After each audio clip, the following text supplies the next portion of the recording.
Hello दोस्तों, नमस्कार। आप है अपने प्यारे से चैनल जिसका नाम है मैथ्स विद दीपक। दोस्तों, जैसे कि आप लोगों को क्वेश्चन मिला हुआ है, क्वेश्चन दिख रहा होगा आप लोगों को कि some fruits are bought at 15 4 rupees और इक्वल अमाउंट में उसने दूसरे फ्रूट्स खरीदे किस रेट में, 120 रुपए में 10 के हिसाब से।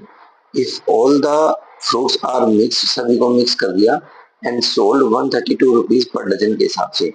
तो इसने पूछा है कि इसके इस ट्रांजेक्शन में ओवरऑल कितना प्रॉफिट या कितना लॉस हुआ है, हमें ये इस क्वेश्चन में बताना है। ठीक है। और ये 2021 सीजन में क्वेश्चन आया था। इस क्वेश्चन को करने के लिए आप क्या काम करोगे, सबसे पहले ये देखो कि हमने एंटायर कितने खरीदे हैं। तो आप एक फ्रूट का निकालो कि एक फ्रूट का कैसे कैलकुलेट करोगे। तो एक फ्रूट का कैलकुलेट करने के लिए देखो कि पहले में उसने कितना कहा है, पहले में उसने कहा है 15 रुपए में 140। तो एक फ्रूट का कितना हो जाएगा, एक फ्रूट का प्राइस। सेम उसी तरीके से एक फ्रूट का प्राइस कितना हो जाएगा इधर, ये हो जाएगा 120 बटे 10। ये एक फ्रूट का, एक पहले वाले का और दूसरे वाले का एक फ्रूट का। तो यानी कि सीपी हो गया, पहले जितने हमने टोटल खरीदे, सभी को हमने बेचा कितना। तो अब हम कैलकुलेट करते हैं एसपी। उसने कहा कि 132 रुपए में डजन यानी कि 12 ये, बट एक ये तो हम ये दो के हिसाब से लेंगे क्योंकि ये दो हो जाएंगे बराबर में। भाई एक का प्राइस है, एक का प्राइस है, तो दो का प्राइस है, तो ये डबल का प्राइस हुआ। अगर इसे हम सॉल्व करते हैं, सोल्व हम कर लेते हैं इसको, इन दोनों का एलसीएम कितना आ जाएगा 30। तो यहाँ 2 से मल्टीप्लाई, ये होगा 280, यहाँ 3 से मल्टीप्लाई 360 और बटे 30। इधर अगर देखें तो ये आ जाएगा, इससे इसको काट देते हैं तो 11 पर चलेगी वैल्यू और यहाँ आ जाएगा 22 बटे 1। सभी में से मैंने एक एक जीरो काट दी। जीरो काटने के बाद ये कितना बनता है, ये बन गया 64 बटे 3 और इधर ये वैल्यू कितनी आ गई 22 बटे 1।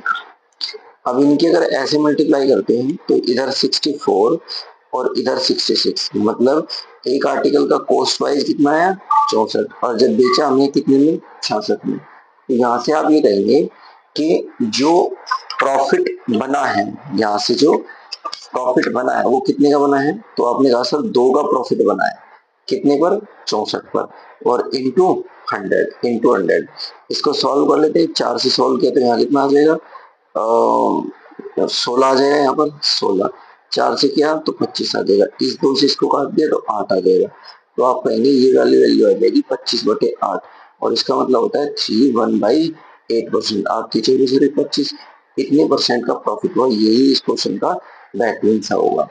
उम्मीद है आपको ये क्वेश्चन बहुत अच्छे से समझ में आया होगा और आप इस क्वेश्चन को बड़े ही ध्यानपूर्वक समझेंगे और ऐसे क्वेश्चन की तैयारी करेंगे। क्यों करेंगे दोस्तों, क्योंकि सीजीएल के क्वेश्चन में ये दिया गया है और आने वाले 2025 के सीजीएल में रिपीटेशन के चांसेस ज्यादा है। तो इसलिए आप इस क्वेश्चन की प्रैक्टिस जरूर करें। इसे कहते हैं मिक्सिंग बेस्ड क्वेश्चन या mixed article based question, mixed articles based questions. तो ये मिक्स्ड आर्टिकल बेस्ड क्वेश्चंस है, आप इसको जरूर एक बार पढ़ें और चीजों को देखिए कि आपसे क्वेश्चन कितनी जल्दी से होते हैं। उम्मीद है आज की वीडियो, आज का कंटेंट आपके लिए हेल्पफुल रहा होगा, आपको इसे पढ़कर मजा भी आया होगा। मिलते हैं अगली वीडियो में, तब तक के लिए नमस्कार दोस्तों।